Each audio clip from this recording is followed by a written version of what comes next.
This timeline tracks two people stepping into the workforce, securing the exact same starting salary and financial baseline. Fast forward a single decade, and their realities violently split. One drowns in monthly payments, while the other quietly accumulates a massive safety net. A list of specific, avoidable purchases creates this massive divide, regardless of how high their career earnings eventually climb. Modern culture trains us to measure success backward. We evaluate people by the cash they happily spend on depreciating objects, completely ignoring the invisible assets they retain. Entire marketing industries are built on a very specific psychological vulnerability. They sell designer logos and high-end brands as direct substitutes for personal identity and self-worth. That desperate need for social approval leads to devastating financial decisions. Families will eagerly liquidate a decade of savings to fund a lavish two-day wedding, ensuring that the celebration fades quickly while the debt lingers for years. Look at this cycle. A bump in salary triggers an immediate lifestyle upgrade, instantly wiping out the new income just to project an image of success. True wealth moves quietly. The loudest, most aggressive displays of luxury rarely indicate actual net worth. They usually act as a thin disguise for deep financial insecurity. The truly wealthy have no problem enjoying high-end experiences, but they draw a hard line at acquiring liabilities. This balance scale illustrates the exact difference in how they use leverage. Poor debt is used to consume objects like phones and cars that immediately lose value. Rich debt is deployed strictly to acquire cash-flowing systems that push capital back to the owner. This focus on long-term efficiency also means they avoid the trap of buying the cheapest available option.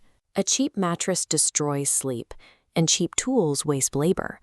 Prioritizing durability ensures that paying a slightly higher initial price saves capital over a 10-year span. That long-term perspective naturally filters out the modern obsession with speed. While the average person loses capital chasing crypto shortcuts and double-your-money schemes, those building real wealth rely on slow, methodical growth. Warren Buffett built one of the world's largest fortunes by holding assets for over 60 years, letting the compounding process work across multiple decades. True financial mechanics demand boring consistency. The math of wealth accumulation actively rejects our cultural addiction to instant gratification and flashy appearances. But capital is only one part of the equation. Those who successfully escape the middle class view their time, rather than their cash, as their most irreplaceable asset.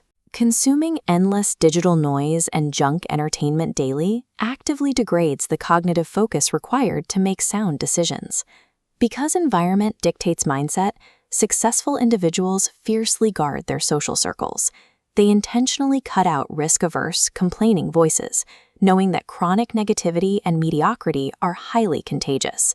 You cannot build a robust financial portfolio if your mind is constantly distracted and your social circle praises stagnation.